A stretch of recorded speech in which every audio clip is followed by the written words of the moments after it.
মঈন এবং তার সহযোগীরা দীর্ঘদিন ধরে ৫ লক্ষ টাকা দাবি করে আসছিল। দাবিকৃত চাঁদা দিতে অপারগতা প্রকাশ করলে ভিকটিমকে বিভিন্ন ধরনের ভয়ভীতি এবং হুমকি প্রদান করে আসছে।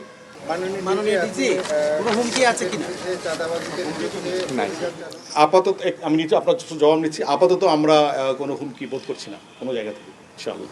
সেটা হচ্ছে যে আপনারা সন্ত্রাসীদের বিরুদ্ধে চাঁদাবাজির বিরুদ্ধে সম্প্রতি একটা ঘটনা আপনার মোহাম্মদপুরের এক আসামিকে গ্রেপ্তার করেছে, সে বিষয়ে যদি একটু বলতেন।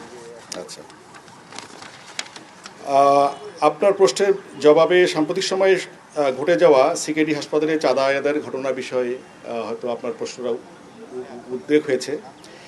রাজধানীর শ্যামলীর centre for kidney disease and urology CKD হাসপাতালে চাঁদার দাবির ঘটনায় র্যাবের যৌথ অভিযানে র্যাব ২, ৪ এবং ৬ এবং র্যাব সদর দপ্তরের গোয়েন্দা শাখা সহযোগিতায় অভিযুক্ত প্রধান আসামি সহ ৭ জনকে গ্রেপ্তার করেছে।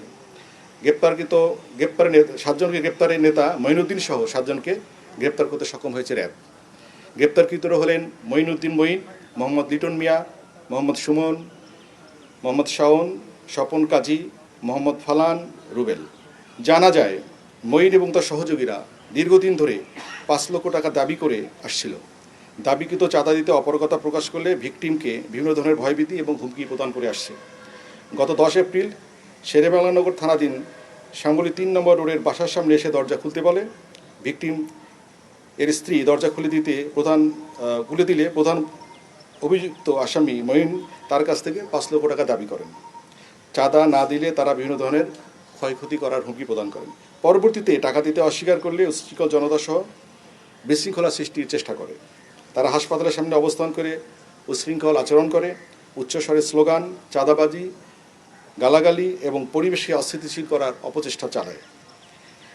উক্ত ঘটনায় সামাজিক যোগাযোগ মাধ্যম এবং প্রিন্ট মিডিয়ায় চাঞ্চল্যের সৃষ্টি হয়। বিষয়টি আমলে নিয়ে দ্রুততার সঙ্গে এই অভিযুক্ত ব্যক্তিদের গ্রেপ্তারের জন্য তৎপরতা চালাই এবং আমরা আজকে পুরো টিম গ্রেপ্তার করতে সক্ষম হই। ধন্যবাদ।